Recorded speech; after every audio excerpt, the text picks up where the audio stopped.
Здравствуйте, уважаемые телезрители! Вы смотрите еженедельное интервью главы Ингушетии Юнусбека Евкурова.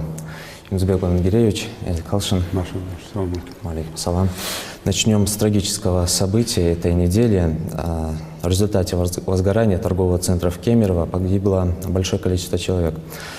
В связи с этим вы дали поручение проверить все торговые центры в республике в течение 10 дней.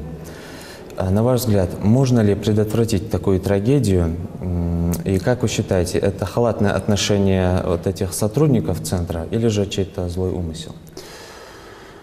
Мы выразили соболезнования, вечную память тем людям, которые там умерли, погибли. Конечно, жестокая и травма, и трагедия для любого человека, для любой национальности, веры.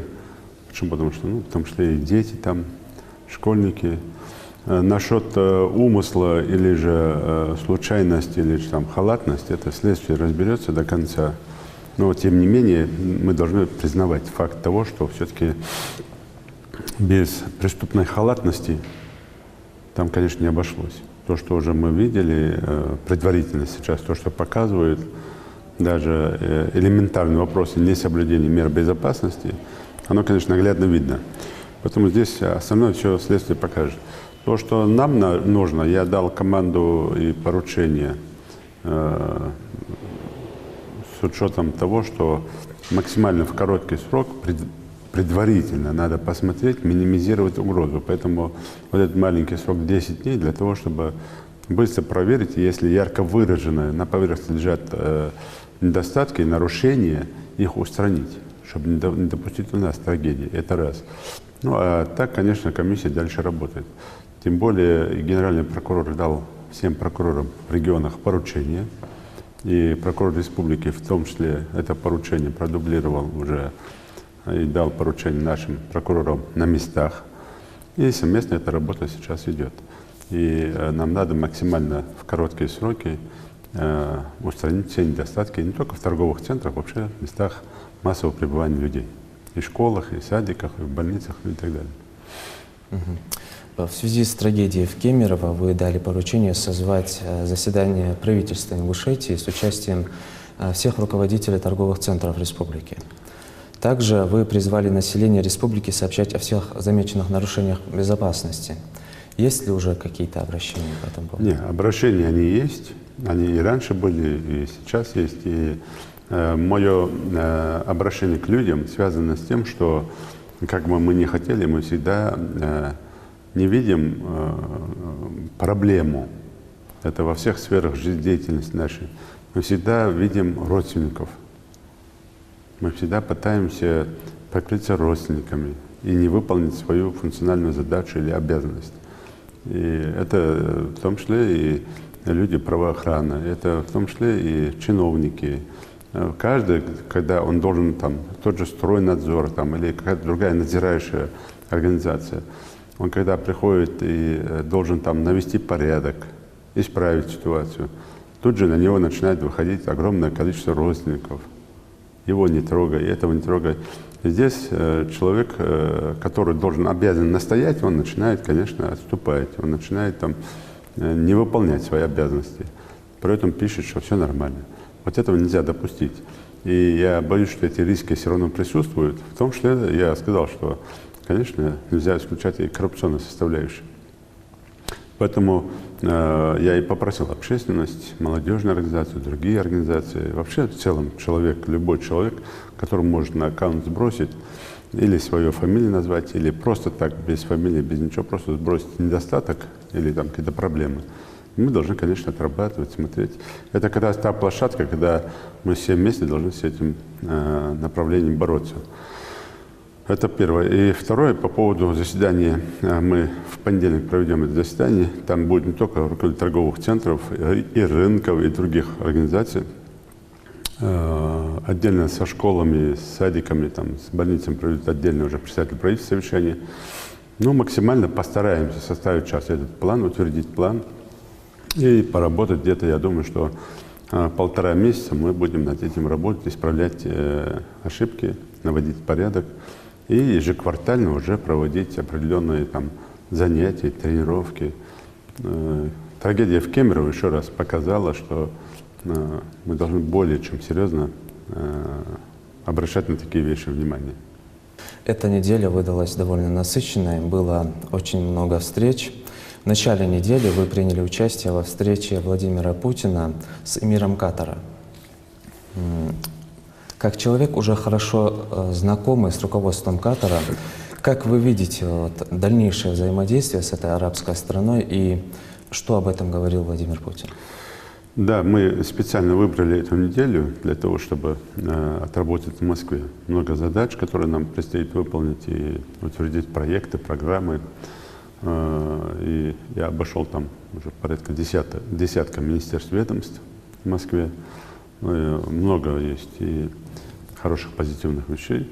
Но если брать по встрече с эмиром Катара, это я участвовал в официальной делегации от Российской Федерации на встрече с эмиром Катара. Я не скажу, что я там хорошо знаю руководство Катара. Я один раз только встречался с эмиром Катара там, непосредственно в Катаре. Но должен сказать, что вот те обещания, которые дает эмир Катара, он, конечно, настроен их выполнить. И поручения по моей поездке уже непосредственно в Катар даны, рабочая группа создана. И я сейчас не хочу там впереди паровоза бежать в этом плане. Давайте мы подождем чуть-чуть и делегацию, и совместное заседание рабочей группы, в том числе и Санкт-Петербургский экономический форум, где мы тоже будем эти вопросы обсуждать. И я думаю, что результат будет. По итогам 2017 года индекс промышленного производства Ингушетии составил 115%. Таким образом, республика в рейтинге субъектов России вышла на второе место по СКФО и шестое место по России. Об этом вы заявили в своем докладе на заседании коллегии Министерства экономического развития России. Что повлияло на этот рост экономических показателей? У нас индекс, кажется, мне не 115, а 116. Здесь мы шли ровно всегда. Но вот такой скачок, он был связан с тем, что завод полимерных труб не учитывал производительную мощность и произведенную продукцию здесь, в республике, а учитывал в Татарстане. Поэтому мы над этим поработали. Все-таки это наше производство, и завод это начал учитывать здесь. Поэтому вот такой резкий рост. Я думаю, что по этому году у нас индекс промышленного производства будет там где-то 106-108%. Тоже. В связи с тем, что мы хорошие предприятия, в том числе запускаем и новые. Но выход на совершенный уровень там, или на полную мощность, нужно еще время для этих предприятий. Но связано это было с тем, что все-таки завод полимерных труб мы как бы уже провели выпуск продукции уже здесь, в республике. Но даже без завода полимерных труб у нас получалось бы там, в этом году индекс промышленного производства где-то 106%. Вот этот скачок связан именно с этим. В Москве вы приняли участие в итоговом заседании коллегии Минтранса России. За последние годы транспортная система и инфраструктура Ингушетии значительно изменилась в положительную сторону. Как оценили эти результаты на коллегии? В целом нормально. Мы находимся тоже в 20-ке регионов, где выполняются все обязательства дорожного фонда, освоение грамотное. Но есть ряд проблем. Я их тоже на коллегии Минтранса выступил, озвучил. И министр, уже работа над этим идет. Мы уже провели госэкспертизу, она уже прошла. Федеральная дорога, реконструкция федеральной дороги. И в этом году первые 500 миллионов мы должны уже осваивать. И до конца 2019 года федеральная дорога должна быть первой категории по территории Ингушетии. Это раз. И вторая задача, то, что я попросил у министра, у коллегии Министерства транспорта, это передача, есть сейчас план передачи ряда региональных дорог в федеральную собственность. Вот передача в федеральную собственность, дорогу Нестеровская, Алакун, Таргим и выход на военно-грузинскую дорогу. То есть всю эту дорогу передать под федеральную собственность. И вторая дорога – это Назрань-Малгобек. Эту дорогу тоже передать в федеральную собственность. Над этим тоже мы работаем, поэтому вот эти две стратегические задачи, которые перед нами стоят. Ну и плюс увеличение дорожного фонда для того, чтобы мы могли бы заняться муниципальными дорогами. И с учетом передачи этих дорог с нас не снимать дорожный фонд, а наоборот, мы эти деньги перераспределяли бы на муниципальные дороги непосредственно. На встрече с министром промышленности и торговли Денисом Мантуровым вы обсудили вопросы приобретения для республики коммунальной техники и автобусов. О каком количестве техники идет речь? Мы смотрим, что у нас проблемы с дорогами, пыль, грязь и так далее. Ну и в городах тоже, в населенных пунктах. И задача в ближайшее время закупить, приобрести до 50 единиц техники. Это поливальные, подметальные машины. Это и малогабаритные машины для газонов и так далее. То есть то, что необходимо для города, как коммунальная техника. И в этом направлении у нас есть договоренность с корпорацией «ГАЗ». Эта техника будет на газомоторном топливе. И Минтранс, это Минпромторга, у них есть порядок субсидирования своей договоренности с корпорацией «ГАЗ». Поэтому мы с Денисом Валентиновичем обсудили эти вопросы и договорились о том, что мы можем в этом проекте участвовать. Тем более деньги, которые мы просим на коммунальную технику, это не бюджетные источники. И я надеюсь, что в ближайшее время мы эту технику приобретем. Плюс периодическая замена тех автобусов, которые мы приобретали в корпорации «ГАЗ» еще 3 года назад.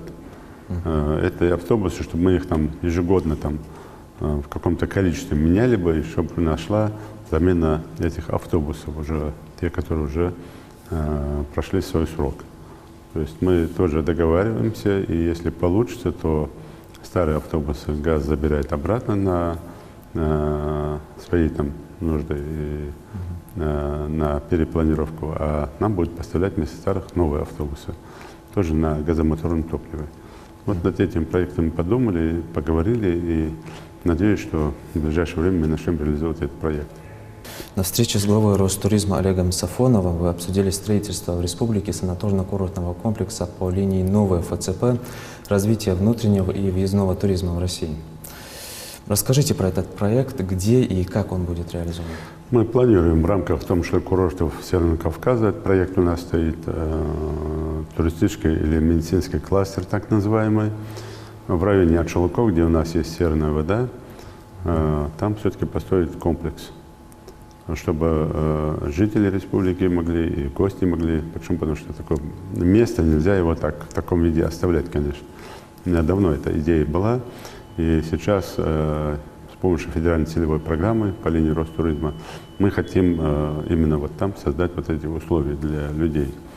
Это первое. Второе, в том числе завершить очистные сооружения в районе Магаса, чтобы для всего, это как туристическая инфраструктура для наших туристических объектов, в том числе и для башни Согласия, вот эти туристические объекты, о которых мы говорим, и для аквапарка, который строится на берегу, и для других проектов, которые там находятся, и мемориал памяти и славы, и тот парк Патриот, который мы там поставим, и там же будет музей «Россия. Моя история». То есть вот эти все проекты, они должны проходить через туристическую отрасль.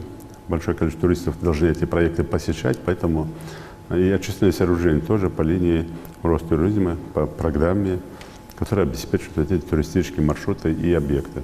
И третий вопрос – это проведение летом у нас для популяризации туристической отрасли республики, самой республики в том числе, проведение здесь определенного международного мероприятия, связанного с туризмом.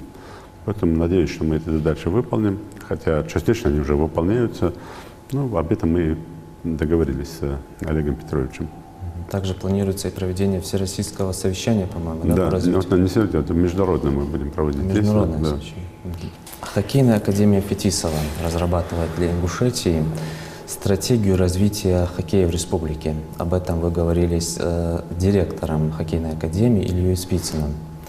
Расскажите, что это за стратегия? Мы, с учетом того, что все-таки создали на базе ледового катка Башло хоккейную академию Фетисова, конечно, мы посмотрели школу. И приятное впечатление. Я посмотрел, что наши здесь тренеры и организаторы не совсем дорабатывают, в том числе по учебной материальной базе и по подготовке наших хоккеистов.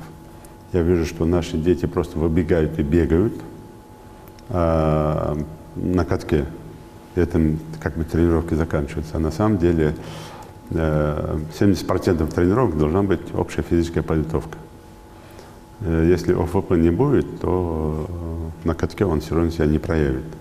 Пока наши ребятишки, я насколько понимаю, на драйве бегают, что-то выигрывают. А вот когда чуть-чуть подрастут, они уже не пройдут дальше. Почему? Потому что то, что я увидел в школе Фетисова, Домодедово, это, конечно, такое масштабное. И там накоплен и опыт советского хоккея, российского хоккея, и очень важно и НХЛ. Вот эта система тренировок, она все напичкана. Красивые, хорошие лозунги такие, доходчивые для детей. И очень хорошая, совершенно недорогая учебная материальная база. Потом мы это все посмотрели, изучили, я уже дал поручение. Я думаю, что в ближайшее время мы по этому поводу будем проводить и разбор, и совещания, и сроки для того, чтобы нашим детям максимально создавали условия для занятия хоккеем. Плюс отбирать наших детишек для того, чтобы они могли бы уже в клубах, уже детских клубах Москвы или в других регионах, где есть детские клубы, чтобы они могли бы там, уже, конечно, с родителями нужно будет разговаривать. Интернатовский метод нахождения в клубе, ребенок едет туда, и там уже занимается. Там же школа, там и обучение, ну как типа школа Олимпийского резерва. Чтобы мы не просто здесь, а вот те, которые, детишки, которые там выходят на орбиту, чтобы могли бы ехать в эти школы, и там уже заниматься, и уже в составе команд уже выступать за тех команд, где они будут там учиться. 29 марта вы в Москве встретились с нашими земляками, работающими в федеральных органах власти. О чем говорилось на встрече? Ну, во-первых, поддержать ребят, сказать им спасибо. Многие занимают серьезные должности, у многих есть возможность роста. Мы когда-то создали программу устройства наших ребят в регионах России на работу. И благодаря этой программе мое обращение к губернаторам было трудоустроено и трудоустраивается каждый год, ну, уже на сегодняшний день более 270 человек в регионах России. И в административных должностях, на различных должностях после вузов, в том числе и медицинский кластер там, или другие направления. И мы продолжаем эту программу. На встрече с ребятами мы как раз тот контингент, который работает там, ну, часть ребят, которые сумели прийти на встречу, это Москва, Московская область, которая уже работает там в этом регионе. Мы там тоже переговорили, и я дал поручение не только занять сейчас трудоустройством краснодипломников в республике, а уже сейчас уже определиться с кандидатами или будущими краснодипломниками этого года выпуска, и уже по ним работать так, чтобы они в местах прохождения учебы могли бы трудоустраиваться, чтобы мы им помогли, кто хочет там остаться на месте. Почему? Потому что нам нужны кадры. От того, что они там вырастут, для нас это только плюс. Почему? Потому что всем здесь места все равно не хватит. Ну и плюс они тоже позадавали свои вопросы, какие проблемы, какие вопросы. И создать в том числе и передачу на телевидении специально про этих ребят, которые работают на стороне. Как ребята работают, чем живут, как дышат. Ну, то есть вот такие вещи, чтобы это было, ну, как наглядное пособие для тех молодых ребят, которые или едут учиться, или уже учатся в регионах России, и показать, что это ничего страшного, если там кто-то остался и там работает. Вы также участвовали в итоговом заседании коллегии Минприроды. С учетом прошедшего года экологии в Ингушетии прошло много мероприятий по охране окружающей среды, реализованные масштабные проекты. Что планируется сделать в этой сфере в этом году? Много проектов, в том числе и до завершения ряда прудов, в том числе Сунжевский, начало Назрановского пруда, Малгобекского, Карабулакские пруды. То есть у нас хорошая программа по прудам, чтобы привести их в соответствие, чтобы людям было комфортно и удобно. В том числе создание таких пляжных зон для мужчин, для женщин тоже, чтобы отдельно, чтобы это тоже была такая тема. Почему? Потому что нам это нужно. Второе, это, конечно, благоустройство там различного направления и руслов рек, в том числе, где мы участвуем, и охрана природы, заповедников. То есть все в комплексе. И в этом направлении у нас хорошо работает и комитет по экологии, и Росприроднадзор. Все выполняют свои задачи. Я хочу здесь выделить Бабхоева Магомеда, который, конечно, максимально за короткие сроки очень многое сделал, в том числе по свалкам, по мусору, по всем направлениям. Да, есть еще пробелы. Почему? Потому что люди не дисциплинированы в отношении мусора там, и вообще там бросать где попало. Но я тоже думаю, что нужно время для этого. Ну, постепенно ведем порядок. И нам нужно, в частности, одной из главных задач Комитета по экологии, это, конечно, дозавершить мусороперерабатывающий завод, дозавершить полигоны тяжелых бытовых отходов и дозавершить вот эти программы, которые мы сейчас начали. Ингушетия имеет высокие показатели в сфере здравоохранения. Об этом вы отметили на коллегии Минздрава. Действительно, сделано очень многое. Какую оценку нам дали на коллегии? Оценка хорошая. Мы реально сделали рывок в системе здравоохранения. Но здесь я все-таки хочу сказать, что если мы по оснащенности, по современным там, лечебным учреждениям, по реконструкции, по обучению персонала, если мы там довольно серьезно шагнули вперед, то мы пока еще в сознании людей в белых халатах еще не заложили, что они должны работать на человека, а не человек на них. Это не относится ко всем врачам. Здесь должна быть такая скрупулезная, тяжелая работа с двусторонним движением. Почему? Потому что когда пациенты сами являются инициаторами там, и взяток, и коррупционных схем, и каких-то таких других вещей, то очень сложно навести порядок в этой системе. Потому что мы все как одно целое должны с этим явлением бороться. Я буквально там и раньше говорил, и вчера на совещании об этом сказал, чтобы больной человек со своими болячками не мог бегать, не бегал бы, а минимизировать его хождение по кабинетам с бумагами. Даже если человек там хочет получить инвалидность, добивается этого. И когда вот этот больной человек, ему тяжело ходить, ему очень, и он ходит везде по кабинетам, его везде посылают. Вот, какие-то вот такие моменты, которые нам надо сейчас подобрать.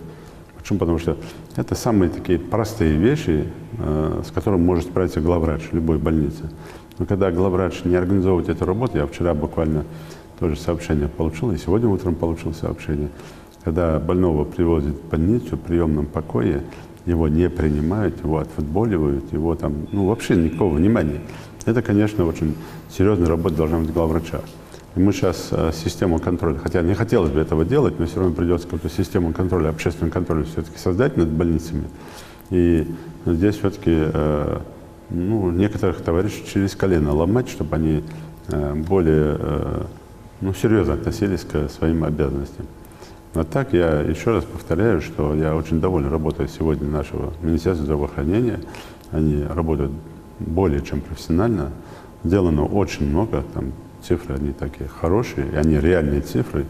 Но опять же, как я уже сказал, надо все-таки врачам принципиально относиться к плюсам, минусам друг друга и быть самим критиками своей там, нехорошей работы. И самим воспитывать внутри себя тех, кто не желает выполнять клятву Гиппократа.